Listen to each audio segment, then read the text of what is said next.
ఈ కలియుగం దగ్గరికి వచ్చేటప్పటికి రాక్షసులకు ఉపాధి లేదు.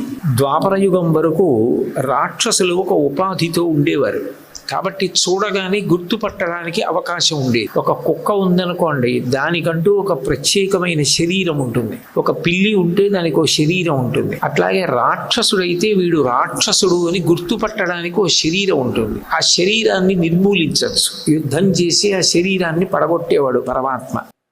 కలియుగం దగ్గరికి వచ్చేటప్పటికి పెద్ద ఇబ్బంది ఎక్కడ వస్తుందంటే, రాక్షసులకు శరీరం ఉండదు. శరీరం ఉండకుండా రాక్షసులు మనుష్యుల యొక్క మనసులో తిష్టవేసి ఉంటారు. వాళ్ళకి ఇప్పుడెప్పుడు అవకాశం వస్తే అప్పుడప్పుడు విజృంభించి మనుష్యుల చేతనే రాక్షస కృత్యములు చేయిస్తారు. ఒకడెవరో ఉన్నాడనుకోండి రాక్షస ప్రవృత్తితో, మిగిలిన వాళ్ళందరూ కలిసి ధైర్యంగా ఖండించగలిగారనుకోండి, ఎక్కడ ధర్మం ఉందో దాన్ని రక్షించుకోవడానికి సమాజం ఉవ్వెత్తున లేవడం నేర్చుకుందనుకోండి, అధర్మం పెచ్చరిల్లడం అంత తేలిక కాదు.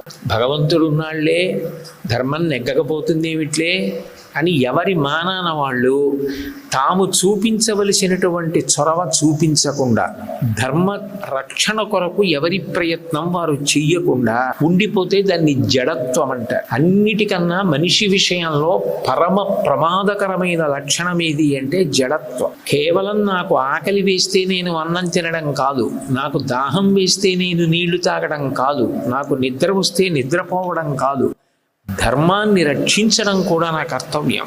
కాబట్టి మనం ధర్మాన్ని ధర్మాత్ముల్ని కాపాడుకోవాలి.